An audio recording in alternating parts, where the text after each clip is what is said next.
I have two great passions in life, Skylanders and How to Train a Dragon, so I feel as though it's about time we combine them so that I can classify every single dragon species from a How to Train Your Dragon franchise into elements from Skylanders. So yes, this is going to be taking into account all sorts of different dragon species, not only seen in films, but for TV shows, for books as well. So in other words, if you can collect the dragon in Rise of Berk, then they are going to appear in this video, in other words. And man, it was a blast to sort these dragons into elements. And for long-term fans of the channel, you might recognise this video because I have made this video before in the past, but this is a re-upload, re-finalisation of the concept, you could go as far as saying. So we're going to waste no more time for today's Tuesday How to Train Dragon video.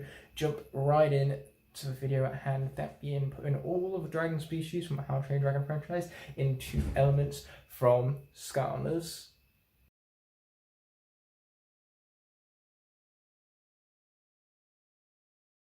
Ooh, I wonder what all that music in the background could be. It couldn't have anything to do with the fact that I just bought this off Amazon, could it? Yeah, so that's currently what's playing through my laptop. Hopefully I'm not copyrighted for this. And if I am, I don't care because I wasn't monetized to begin with. Now, I would toss this away, but audio boxes tend to be more fragile, so we're just going to very carefully place this down.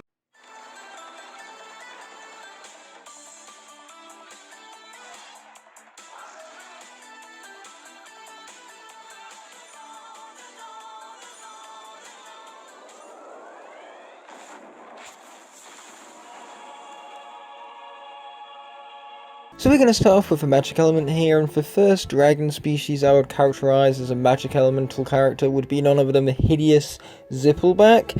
Since with the Hideous Zippleback, of course, they have two heads. One head is based solely on breathing gas, whilst the other head lights it. So the fact that they have two heads is kind of like a magical type design, and for fantasy elements in which it works for two heads to, of course, exist on the same creature. And the fact that you use both these heads in combination with one another to create more of a gaseous, strategic-based moveset, since this is a moveset that you use to trap enemies and, you know, kind of trick them into playing your game, so to say. And they're all magic-type movesets, so to say. So it's just the fact that really the firepower of this dragon and the unique design of it makes it not really fitting of any element other than that of a magic element. But moving on, we have another mystery class dragon known as the Change Wing. Now what's so magical about this dragon is that it can change the colours of its scales to camouflage with its surroundings, so that's a pretty magical ability in and of itself. And it also breathes out acid, which is a traditional magic attack from characters like Pop Fizz, who also utilise it. So his firepower combined with its abilities would make for Change Wing a pretty decent magic dragon, to say the least. But moving on to a tidal type dragon, we have the Purple Death. Now, the thing with a Purple Death is that we never actually seen it in the How to Train a Dragon mediums, so we can't, there's no really way of saying what its abilities would be like, is what I'm trying to say here. But based on the colorization alone, magic would definitely suit it since it's purple, so the aesthetics of the dragon fit the magic element for most, so that's why I've characterised it as such. But our final magic character is going to be the Death Gripper. Now, this was a huge internal debate for me as to whether I choose the dark or the magic element for this one, but ultimately with this one I went once again for the abilities. He has Venom that has mind controlling abilities, similar to Blastermind, and then he also has the Acid, similar to Pop Fizz. So the abilities is ultimately what grants this character a spot as a magic based dragon, because of the fact that you can use the abilities in combination with one another for quick strikes, acidic based traps, and tricking enemies or mind controlling enemies even for your own doings, mind you. So yes, whilst the Death Gripper is most certainly based on aesthetics a dark based dragon, once you take its abilities into account, it just feels more fitting of a magic element for me. So that's why this Strike class dragon has been the last dragon to be characterized as a magic element here on this list. So after I was done finishing editing this video, I realised that I completely missed a dragon species, that being the Shadow Wings, and they are a really unique species of dragons because you have the smaller Shadow Wings that trick you into approaching, and then they hoard you to where they can best take you out, hunt you down. And so naturally the smart and intelligence behind these dragons and that unique gimmick where you have the smaller hoarder dragons which can combine themselves to a larger dragon, making an aeroplane based thing, and fire a sheer quantity of fireballs to overwhelm an opponent, is very much a tech-based skill because of course they have a hive mind, and so rather than utilizing technology themselves, they use the intelligence found within their brains to come together and hunt down enemies as a team. But still, that's not really technical, that's just intelligent, and that's more of a magic-based skill I learned. So despite them being called Shadow Wings, they're not going to be part of Dark Element, since Dark Shadows, they kind of go together, but regardless, moving on from there, they're not going to be of the Light Element or the Life Element, because despite their aesthetics matching, their abilities don't feel like Light or Life abilities in the slightest, not to mention putting something called the Shadow Wing in the Light Element would make no sense to me, because its naming would imply literally the complete opposite, so the naming is kind of frustrating me here due to that. And it's also not the tech element, because as I said before, despite their intelligence, it's not manipulation over technical stuff, it's more so a hive mind to overwhelm an opponent. And it can't be fire either, because they don't really have that much firepower. It's just small fireballs creating a sheer quantity to overwhelm an opponent. So naturally, all of these in combination with one another, making this one of the more gimmick-based dragon species and very unique monster cast, makes it the perfect magic representative of all things, because Shadow still blends with the magic element quite well. There's literally a character called Trap Shadow of all things. And there are several magic characters who use intelligence over magic, like Blastermind. And the fact that these dragons even have a hive mind and work so well as a unit, and that they combine themselves from smaller units into one larger unit to outsmart opponents on hunting grounds, is just such a magical based ability for me that I can't put it in any other element than magic element, despite the fact that it is a combination of many elements put into one. But if I had to put it into one sole element, it would without a shadow of a doubt be the magic element. Next up, we have a dragon species that I would characterize as an earth element, and that's going to start off with the boulder class dragon known as the Gronsicle. Now the thing about the Gronsicle is that it bears a slight resemblance to Bash, so that alone would make it fit in aesthetically with the other earth Skylanders, but the Gronsicle also eats rocks and spews out some very heavy traditional round, well, I should say spherical because they're 3D, but regardless, spherical fireballs. So because they're a little more generic based and made out of rock more than anything, again, it aesthetically fits the earth element more than it would a fire element, because the fire element is all about experimenting with fire rather than taking a bit more of a generic path with it, so to say.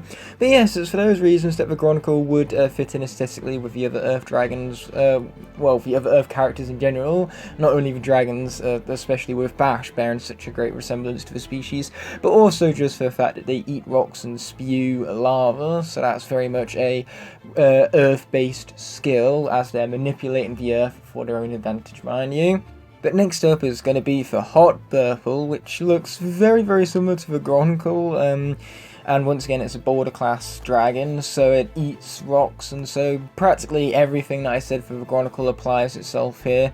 But now we're going to move on to the Whispering Death. Now what's so awesome about Whispering Death is that it tunnels itself underground and drags people along with it, so the fact that, you know, it buries people and drags them along and manipulates the earth once again for its own benefit, that's what makes Whispering Death such a perfect earth-based dragon. Sure, it doesn't necessarily fit in with the element aesthetically because they're more green in terms of their traditional colour palette, but that still doesn't stop the fact that, you know, it's got roaring blades for teeth that tunnel through rock, making it very much an earth dragon based on its abilities alone.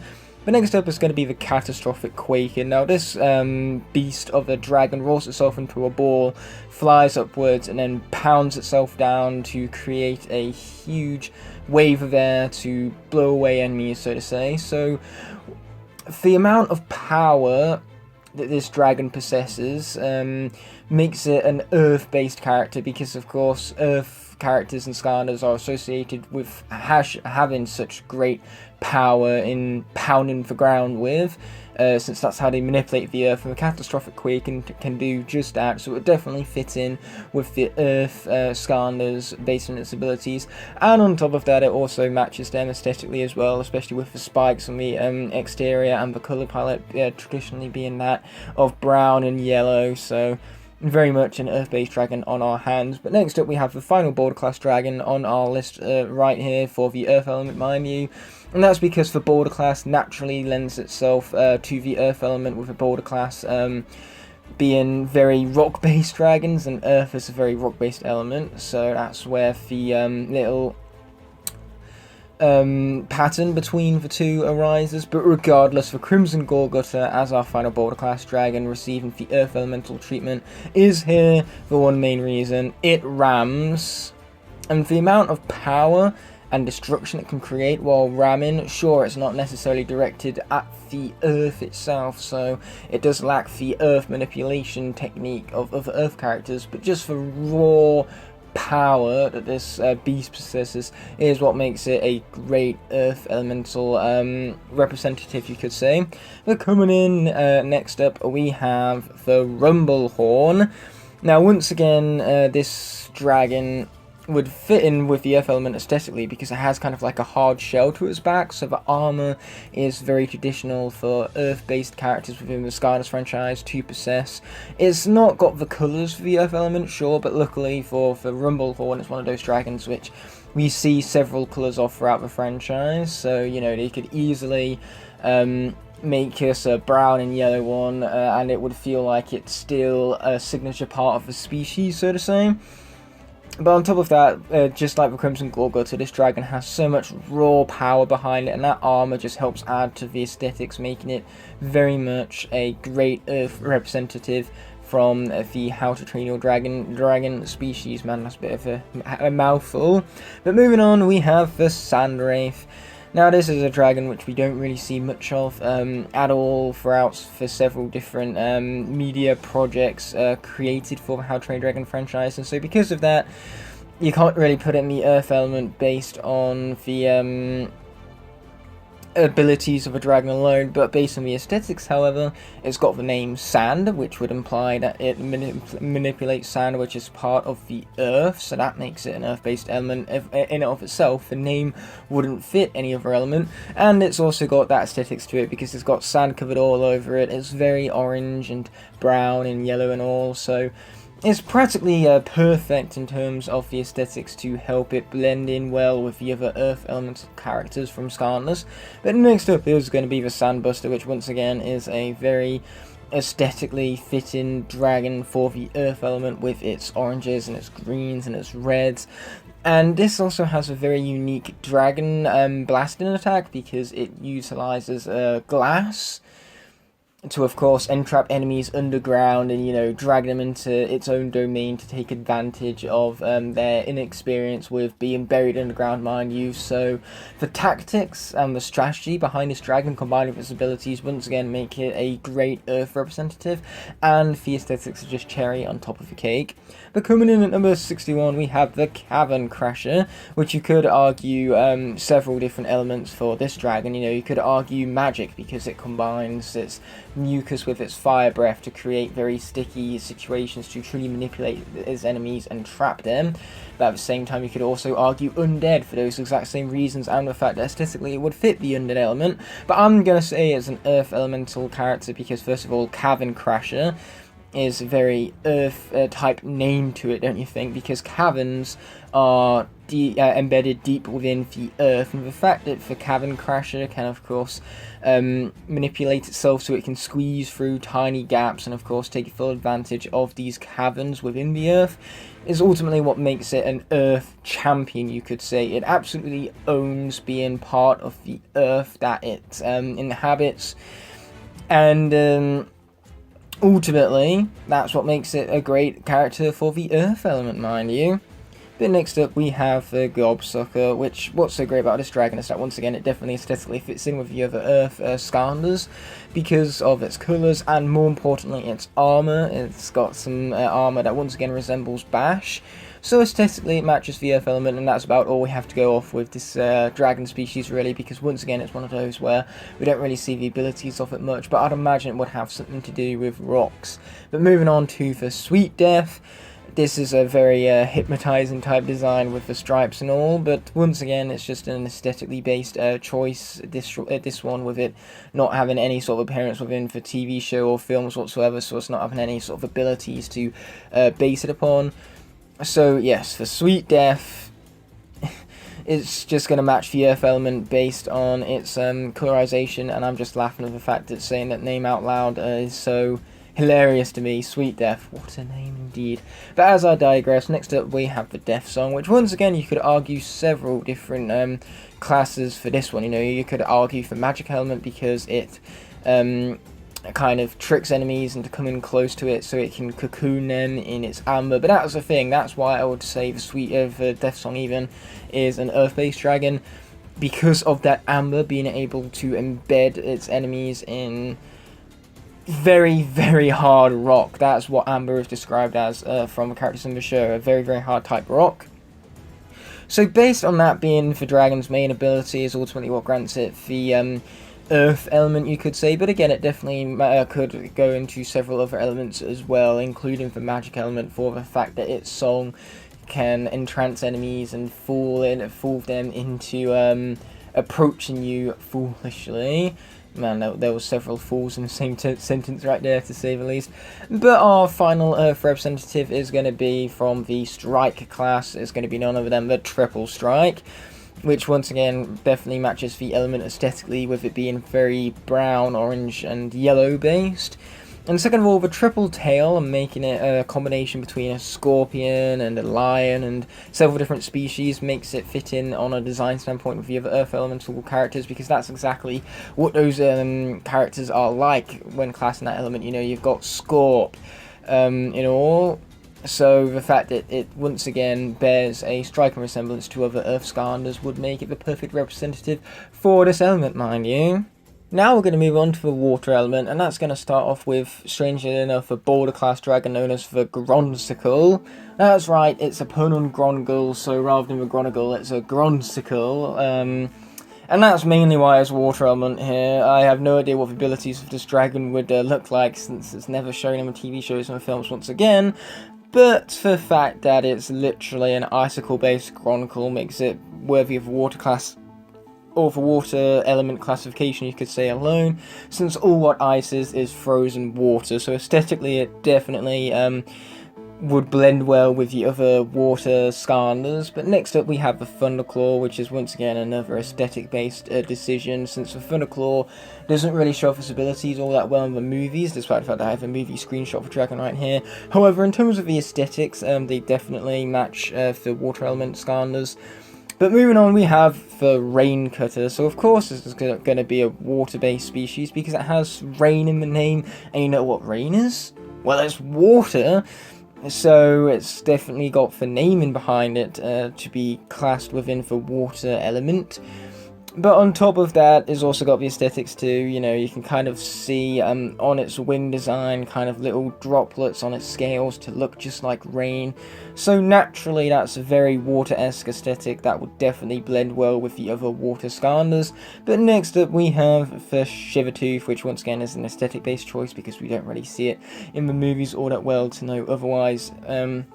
So naturally, with it being so blue and purple based, it just definitely matches for water element aesthetic. But moving on, we have a Tidal class dragon, and believe me, there are going to be a lot of Tidal class dragons here, because Tidal class dragons live and breathe in the water, literally, so that's what makes them such great water representatives, mind you. So the Scoldron literally sprays boiling water. You don't get much more water based in terms of your abilities than that, and they're also excellent, speedy, maneuverable swimmers, so they would definitely fit in with the water Skylanders based on their movement patterns, especially in the water. And aesthetically, once again, that we've seen several different colours of these dragons, so it makes sense for a more blue-based one to match the water element aesthetically.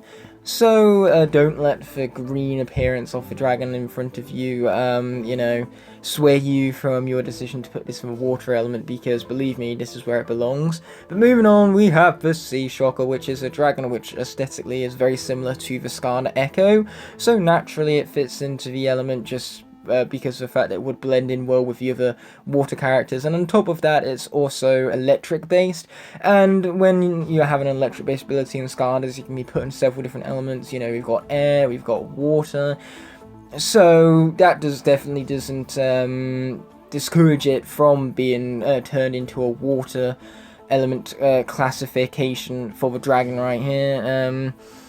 So naturally, that's what makes it so fitting indeed. But moving on, we have the Submariner. Now this creates whirlpools from underneath the water. Well, it lives in the water, and of course, you know, uses its giant mouth and lung-based system to create whirlpools to dragon ships and all. So the size of this dragon is definitely a pretty off-putting thing to, of course, imagine in scale. But in the Skylanders world, I can imagine he would, of course, tunnel underground, maybe create a pool, and then he can create a whirlpool to suck in his enemies. And of course, all of that are very tidal-based abilities that would definitely mesh well with the other water Skylanders, to say the least. But moving on, we have the Shellfire, which first of all looks like a sea creature for sure. It's kind of like a mesh of a crab and a sea slug, so the fact that, you know, its design incorporates several different creatures found within the water element would make it aesthetically a water character for sure. And on top of that, its blasts look aesthetically very water based, since they're fired with more speed and destruction than what they are, you know, with actual firepower to burn you with. You know, you would be killed by the impact of this fireball rather than the scorching it can create. But yeah, enough of the dark places we're going to when it comes to how Shellfire would kill you. It's ultimately just the design of this dragon and the fact that it lurks underwater that makes it a perfect water dragon, mind you. But next up we have the Slickwiffer, which once again we don't really know the abilities of this dragon, but aesthetically it definitely matches the water element, because if you look into its mouth right there, you can see that it's kind of glowing blue, so aesthetically that's definitely water based and would blend in well with the other water Skylanders. But next up we have the Tide Glider, which once again the name alone makes it fit in for water element, because I can't imagine a dragon with, or a dragon species even, with the name Tide in the species name being included in any other element, and aesthetically it also matches for water elements, so that's good to see. And you could say the exact same for the Shockjaw. I'd imagine that his abilities would have something to do with lightning, since it's got shock in the name. So once again, and it's a tidal based dragon, so it lurks underwater, so you combine all those things together and you've got something that definitely isn't discouraged from being classified as a water element character. And that's naturally why it would make such a perfect fit, because it wouldn't fit anywhere else, naturally speaking. But next up we have a Luminous Crayfish, which is basically a turtle, and turtles are aquatic based creatures, and of course as a human being we can piece that together within our own minds, you know, turtle, sea, water. So naturally what the creature that this dragon species represents and how that conveys meaning to us as the audience is ultimately what makes the Luminous Crayfish such a perfect water element character, because we associate turtles with the sea, and the sea with water, mind you, so it just kind of makes it so fitting when you look at it like that. But next up is going to be for Bewilder Beast. The reason why I say this would make a perfect water character is because of the fact that it breathes ice. so his abilities alone definitely make it water based. And on top of that, the fur that it has, it kind of looks like a hair-based aesthetic, but regardless, it does definitely fit in aesthetically with other water characters. So naturally, because of that, you know, a combination of its abilities and its design is what makes it such a perfect water representative. But for our final water dragon species here, we're going to have none other than Snow Wraith of the Mystery class. Purely because it utilizes snow to its advantage to, of course, trap enemies and all, and take them off guard. So the very fact that it's utilizing snow, which is just frozen water of all things, makes it definitely a champion of the water element, manipulating water for its own gain, especially in combat. So that is what makes the Snow Wraith such a great water representative, mind you. Next up, we have the dragons that I would put into the fire element, and we're going to start off with the Stoker class dragon known as Monstrous Nightmare. Now you can get these in multiple different colours, but the most iconic Monstrous Nightmare is Hook Fang, the pet of none other than Snotlout, and naturally the Monstrous Nightmare in of itself makes for a great fire elemental character, because Hook Fang that you see before you has the aesthetics of a fire character, with his colour palette being red and black based, so it definitely blends in well with the entirety of the fire element of Skylanders. But on top of that, the abilities for Monstrous Nightmare are very similar to that of Sunburn, making it very uniform and very fitting, since it can set itself on fire and has a very rare and concentrated flamethrower. So naturally, based on the abilities, Monstrous Nightmare also makes for a fantastic fire element representative. And in fact, you could say the same about several other Stoker class dragons, since the Stoker class is, well, a dragon is given that classification based on having some extreme firepower. So speaking of Stoker class dragons, next up we have the red / the green death, whatever you want to call it. And so this is naturally a Stoker class dragon because it has some insane firepower. And not to mention, on top of that, it also has some red type orbs going along its body to act as scales. So naturally, that really does fit in with the fire element, that type of red based aesthetic, as it has lumps all over its body. And then on top of that is ultimately the firepower, the sheer firepower that this dragon has that makes it the perfect fire element representative. But moving on to another Stoker class of dragons, we have Meringue. Now, the massive wings, the smaller body, and the red and yellow based aesthetic is really fitting for the fire element. And on top of that, just like the green death, it has some extreme firepower, which, believe me, you are not escaping, because it can spread, it's fast, and it's powerful. So the fact that this is such a fire-based dragon, and that it relies on fire as its greatest offensive capabilities, is ultimately what makes the Meringue such a worthy inclusion within the fire element. But moving on to number 5 of the fire dragons right here, we have the Fireworm. Well, first of all, it's actually number 4 and not number 5, so I've got to get my facts straight. But second of all, it literally has the word fire in the name. What other element would it be fitting of if, you know, if it was put in the life element? Why do we have a fireworm in the life element? But moving on from just the name and my terrible laughter, what makes a fireworm a great fire class character is that it's so hot. And I mean that quite literally, because its skin burns hotter than the sun. So the fact that it glows due to just how hot the surface area of a fireworm is ultimately what gives it such extreme firepower, makes it worthy of that fire element, mind you. But next up we have, well, yet another dragon with the word fire in its name, making that alone worthy of being classed as a fire element character, since the Fire Terror has the aesthetics of a fire elemental character as well, with the reds and the yellows working quite well. And they also live in volcanoes, so based on their habitat and of course trends and numbers, that would also make them quite appropriate for the fire element, since of course they hoard enemies and they, you know, lead the Erupted egg to its larvae nest. So their mastery over the fire element and them being able to harness its power to of course hatch young Eruptedons is what makes the Fire Terror such a worthy inclusion of the Fire element, and then on top of that it just has the Fire aesthetics, which really make it blend in well with the other Fire Skylanders as cherries on top of a cake. But moving on, we have the Singe Tail. The firepower of this Stoker class dragon is insane, which is probably why it's classified as such, because it can fire fireballs from its mouth, from its tail, and then its underbelly also has a flamethrower of its own. So the fact that just about any portion of this dragon's body can create some sort of unique fire gives the Singe Tail ultimate control over fire and makes it a champion of the element, to say the least. But moving on, we have the Erupted as our next fire elemental character, who's from the Boulder class, our first Boulder class representative, which raises the question, why is he not of the Earth element? Well, first of all, you can actually see inside of him lava and magma from the inside, so the fact that that kind of seeps through the rocks to make for a fiery based aesthetic makes for Erupted a worthy fire inclusion. But on top of that, it eats lava, so to harness an ability to eat the lava is definitely an ability that I would describe from a fire champion of all things. So you combine the aesthetics with how this character actually functions and, you know, the abilities it possesses, it definitely makes it worthy of being a fire champion, hence why it has that fire elementification, which probably isn't a word, but it is now because I said so.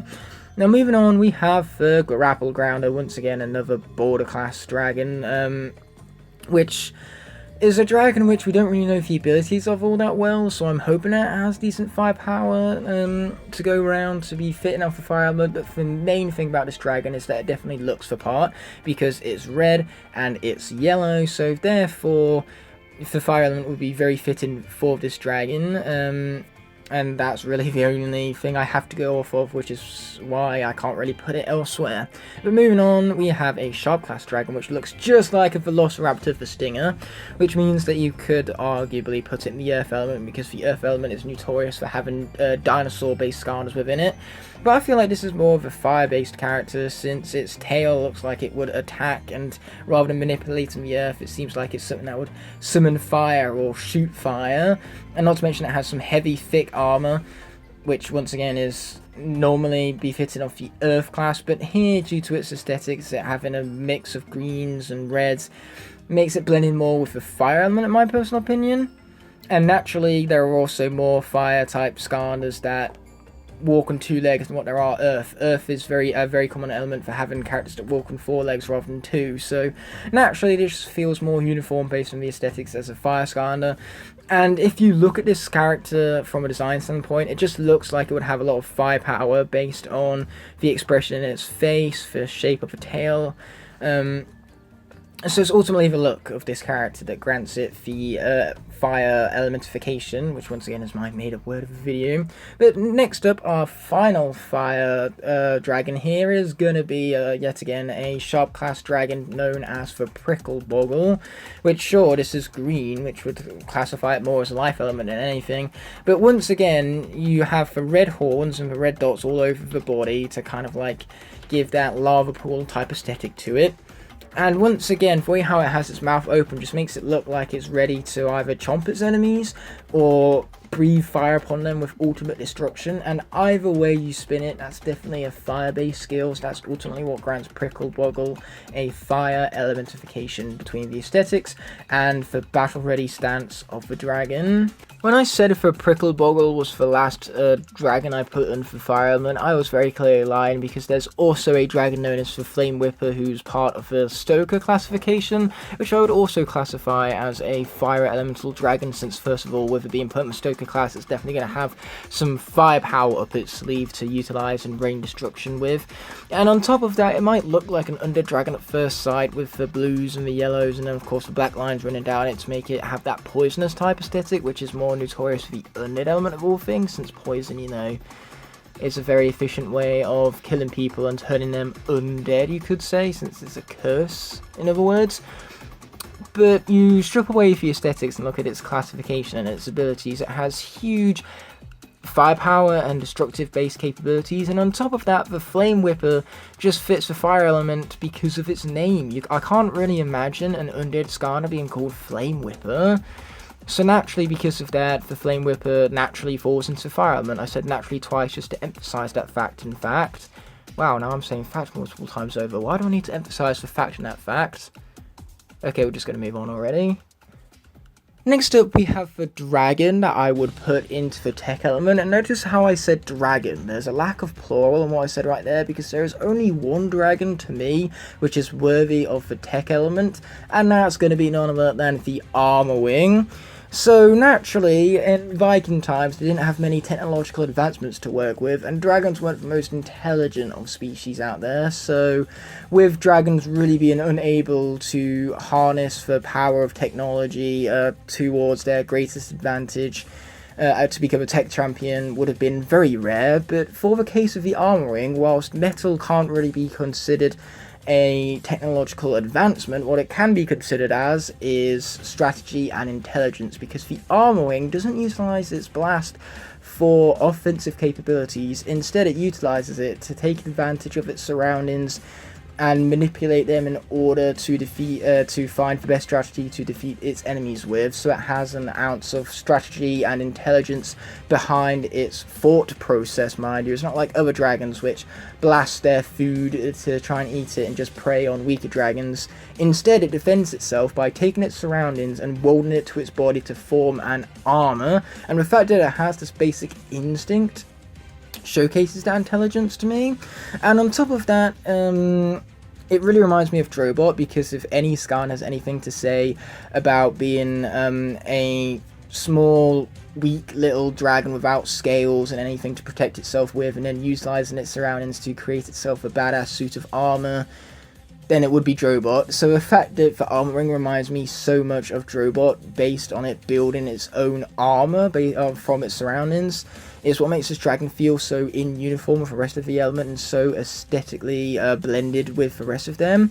So naturally, the Armor Ring, without a shadow of a doubt, is a tech element Skander, since it has that strategy behind it, because not only does it need to consider its surroundings and find chunks that it can weld to its body to create its armor, chunks of metal more specifically, but it also must choose whether to maintain that armor or to blast it to create a powerful fire blast that can easily defeat enemies but leave itself vulnerable. So that strategy behind it, and the constant evolving gameplay, you could say, because if you were to play as this dragon species as a Skarner, you would have to make that constant decision as to use up chunks of your armor to deal those powerful blasts, or to maintain the armor for the sake of your own protection. That constant investment within the character and strategy behind what moves to use is again keeping it in uniform with the themes of the rest of the element, and proving the Armor Ring's intelligence as it manipulates its surroundings to create opportunities for itself to win in combat scenarios or flee from situations which it knows it cannot win. Next up, we have the dragons, which I would put into the undead element, and that's going to start off with the sharp class dragon known as the Razor Whip.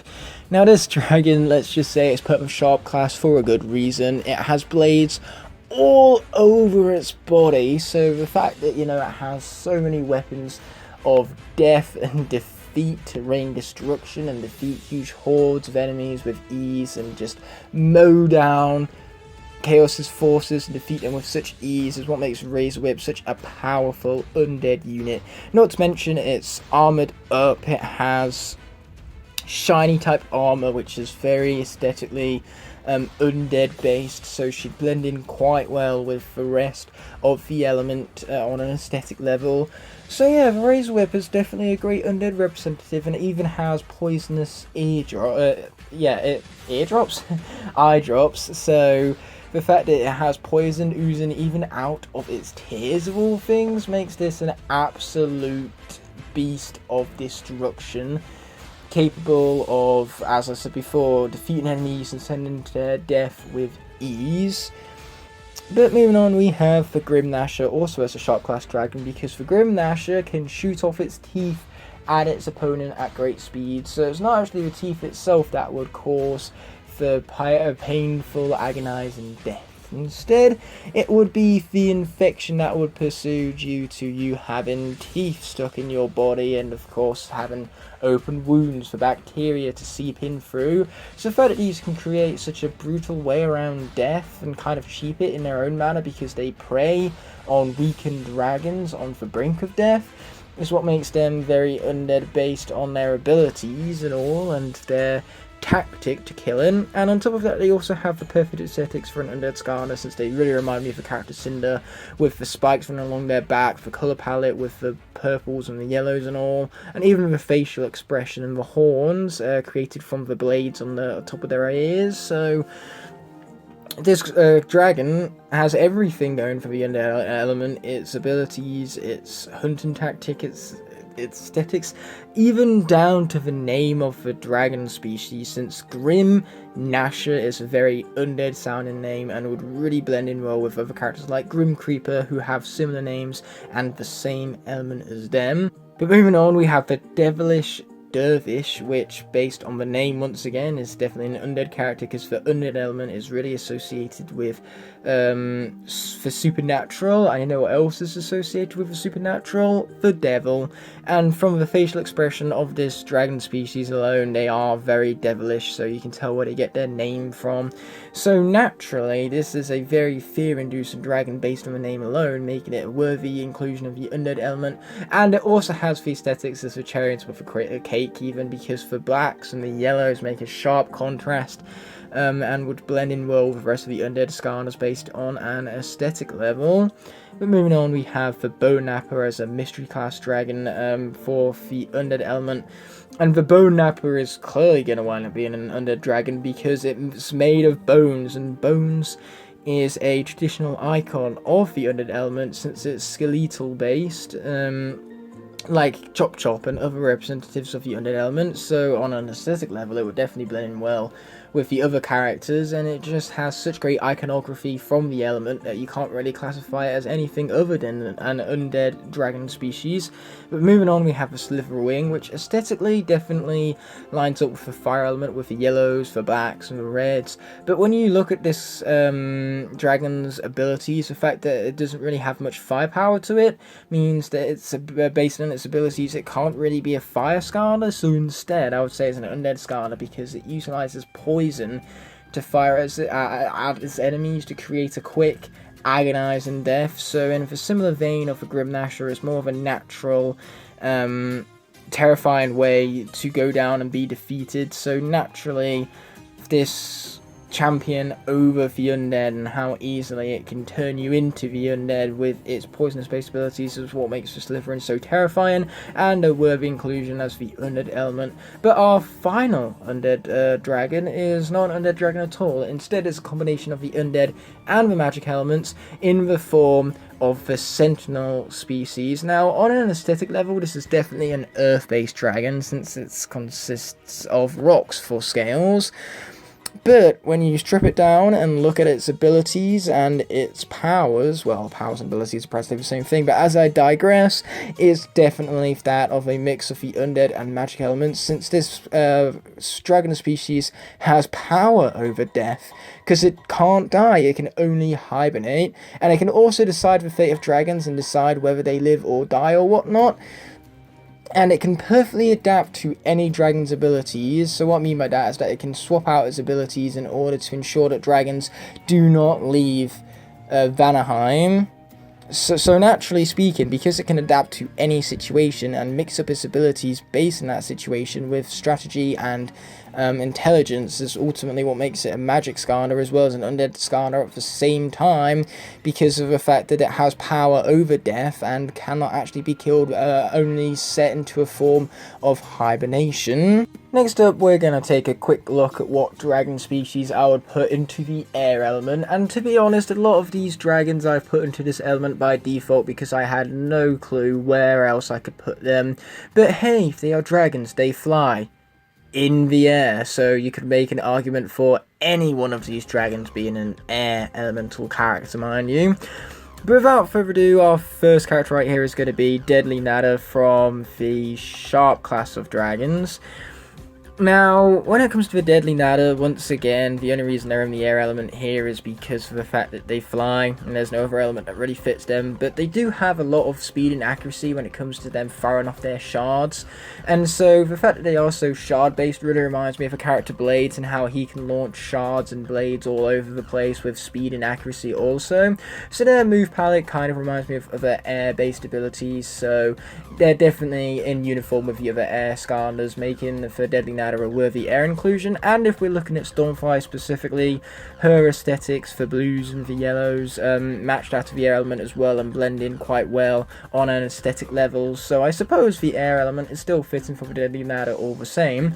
Now the Stormcutter is the ultimate dragon for putting it into an element, and by that I mean the hardest one to do so, because there's so many different elements it could fall under, and yet none all at the same time, because, you know, you have the aesthetics of the earth element, then you have the speed and movement capabilities of the air element, and then you have the firepower of the fire element. So ultimately, when you combine all of those together, I feel like this is an air elemental dragon, just because the browns and the whites still work for the air element at some form of level, and the double wings makes it so that the Stormcutter really does look like a very air-based dragon. You know, with two wings you can get into some very unique flying animations and some really unique movement options, so all of those would make Stormcutter a unique air elemental character, but an air elemental character all the same. Now next up is going to be the Timberjack. With huge wings, it's no surprise that this dragon could fly with such ease through the air, and its wings are so sharp in fact that it can cut through full-grown trees. So with an ability like that and sharp blades, of course, well, that makes it a perfect air representative, because once again it's in uniform with the Skylanders of the same name, Blades. But you can't really put this into the life element if it's cutting down trees now, can you? It's not really much of a nature level whilst it's doing that now, is it? But just for giant wings and the sheer power it'd have when it comes to slice down with them makes for Timberjack a worthy air character, I would say so. But the next three characters are most certainly air elemental representatives without a shadow of a doubt, starting with the Wind Striker, based on the name alone, because wind is in the name, so there's no other element that would fit into based on that name. And it has armor and blades that are so sharp and fired with such great precision that you can't really put the Wind Striker in any other class due to its speed and movement capabilities as an air elemental character, and putting it in uniform with all the other air characters of Skylanders because of it. Now moving on, we have the Thunderdrum.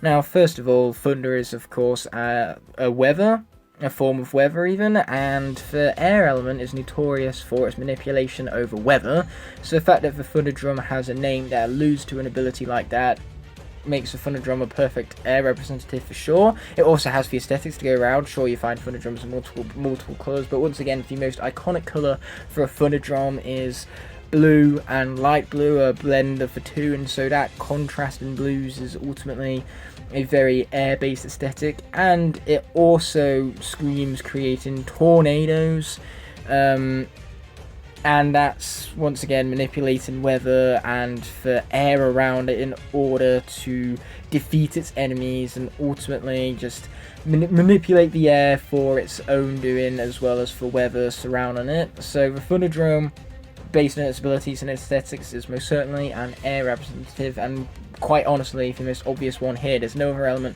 of a Thunderdrum could be put into, to say the least.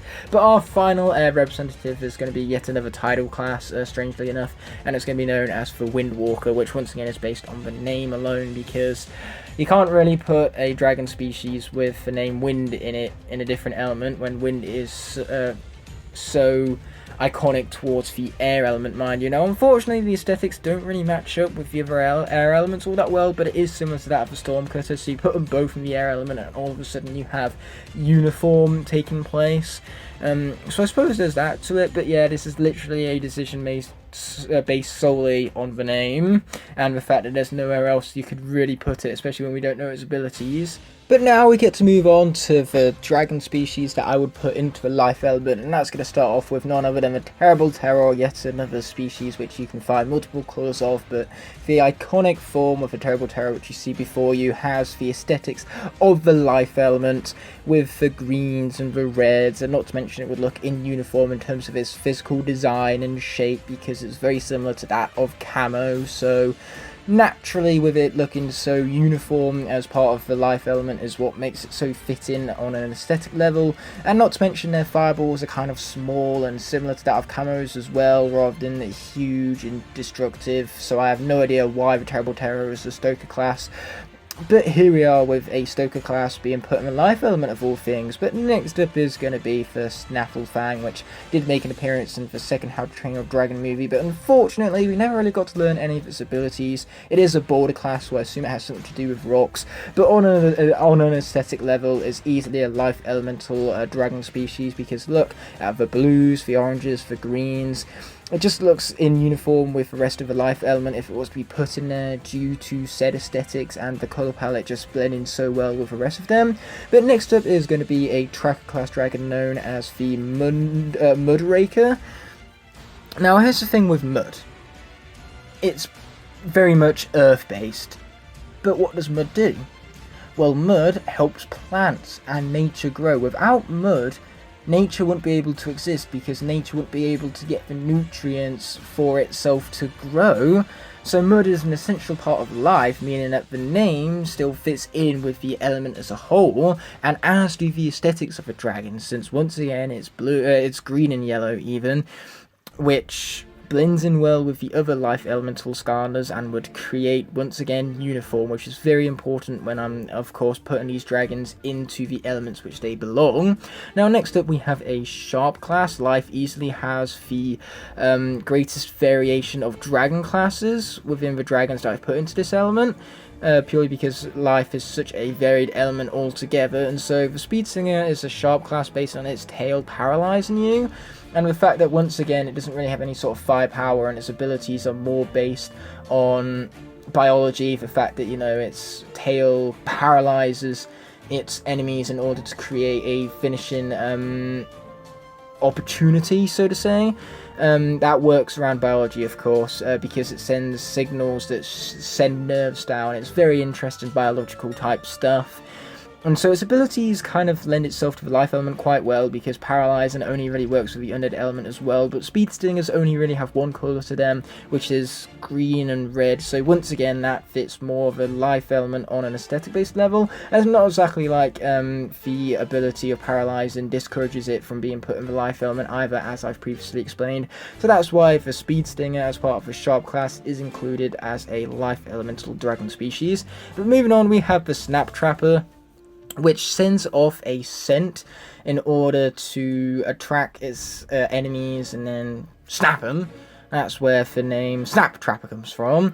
Of course, on an aesthetic level, it's got greens and reds and yellows, which would make it feel very in uniform with the life element aesthetically speaking.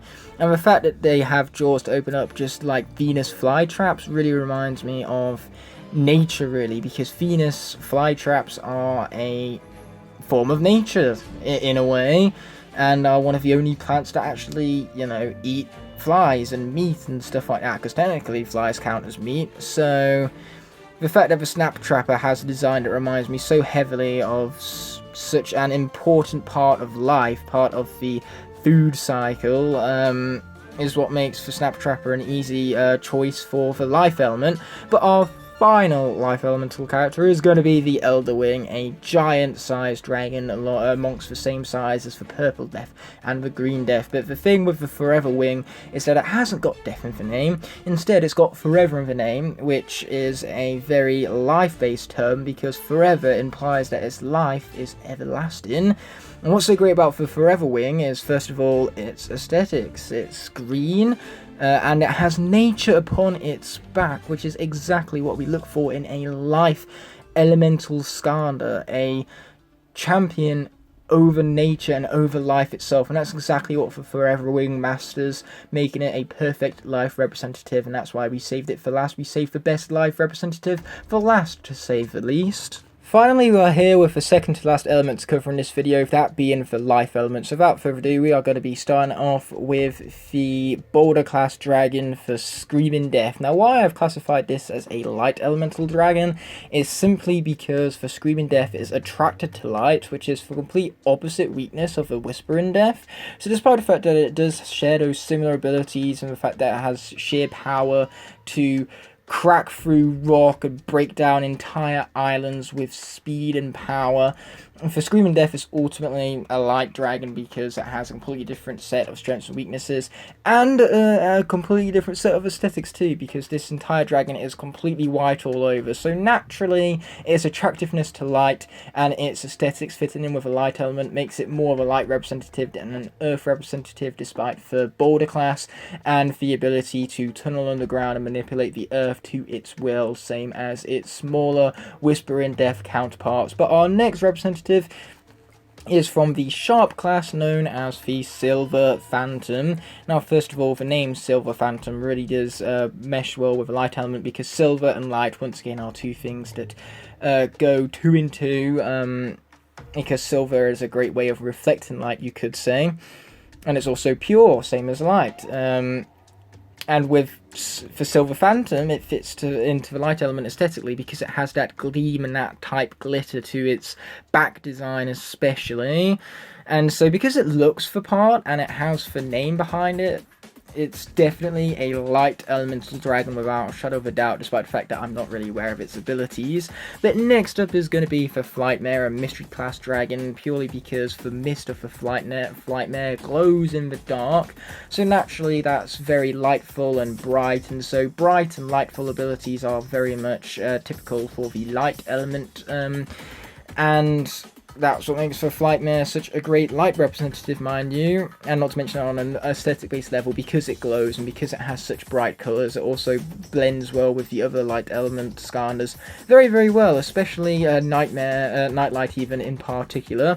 But our final light representative is yet again another dragon being put into this element based on aesthetics over abilities, because we don't actually know the abilities of a Sliver Song, but as far as I'm concerned, this is a light representative because look at those colours. There are so many of them, and yet they are bright and much lighter than other colours even. They aren't sharp and contrasting in any way, they more so blend together like the other light elemental characters. So because of that, this dragon on an aesthetic basis would be in uniform with the rest of the light element dragons, and so it would make sense for it to be classified under this element all the same. Here we are with our final element of the video for dark elements. So without further ado, our first dragon right here is going to be for Hobgobbler of the mystery class, and let's just say that this is a mystery class dragon for a reason.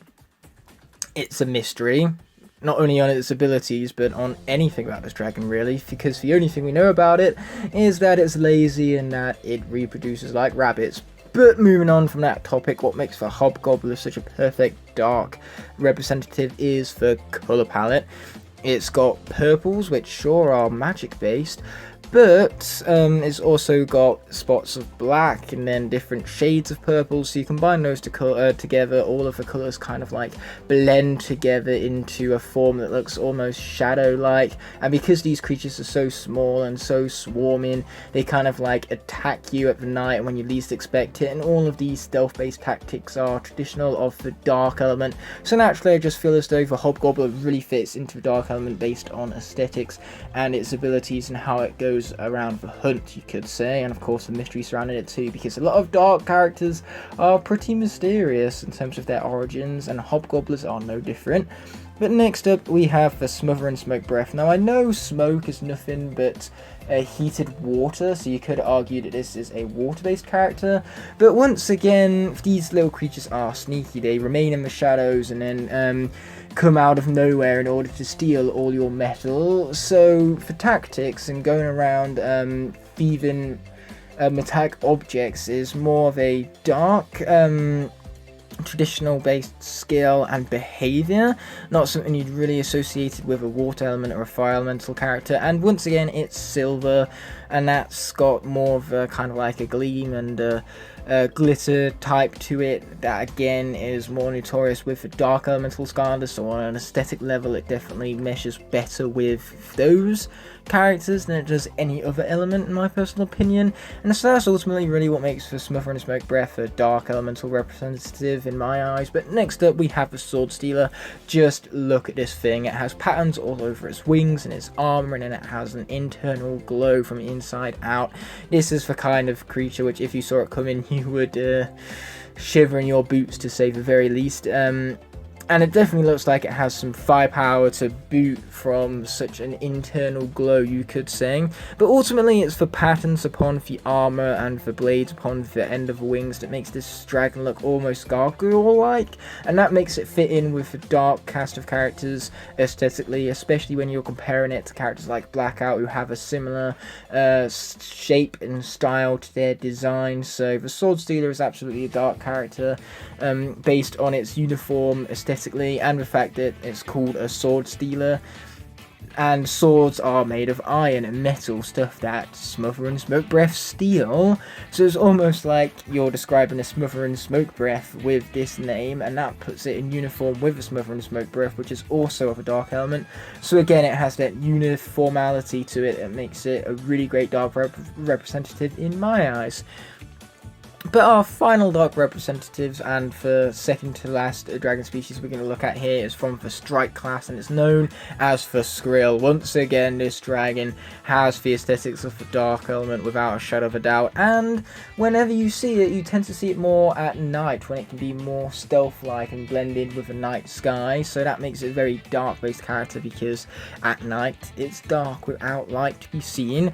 Now, the Skrill's attacks are very air-based, since it summons lightning and all, and it's got a weakness to water, but with one simple ability being that of the air element, and yet the Skrill having the aesthetics that far overshadow that ability, makes it more of a worthy dark character in my personal opinion, because you put it in the air and its name doesn't really fit, because it's a very dark, intimidating type name, a Skrill. It's kind of name that induces fear from you just from saying out loud. Ugh. I just got a shiver in my boots right there. But as I digress, everyone's favourite phrase right there, what makes the Skrill just such a great dark representative is its colour palette. The fact that the purples mesh so well together and make it so stealth-like at night when it's dark makes it just feel more in uniform with a dark element than it would any other element, like say the air element, as I was previously alluding to. So that's what makes the Skrill, once again in my eyes, a dark elemental representative. So now you guys have been keeping track of all the dragon species and will notice that I missed one key one off, and that ties us all the way back to the beginning, where of course we had the Night Fury and the Light Fury on the box art of the audio CD track, because I saved the best for last, truly speaking, because we get to talk now about the Furies. So these elements are more obvious than most. The Night Fury is going to be of the dark element, of course, because, well, first of all, his aesthetics, that he's completely black all over, which definitely makes him in uniform with the rest of the dark elements, since they are also darkened. And Toothless is like this on purpose, so he can blend in with the night sky and become more stealth-like, which is definitely a tactic of the dark element. And then the Light Fury, well, the element is literally in the name, she would be of the light element, because of course she creates her little fire pool in order to turn herself invisible and sneak away from enemies, which is again a trick of the light. And her aesthetics fit in with the light element as well, with her being white all over and bright. In fact, she was even originally going to be called the Bright Fury, but then Astrid came in with a better name suggestion. So yes, those are our final two dragon species to look at. Toothless, for Night Fury representative, being of the dark element, and for Light Fury being of the light. Kind of appropriate how at the very end we have the two in love being of the two opposing elements.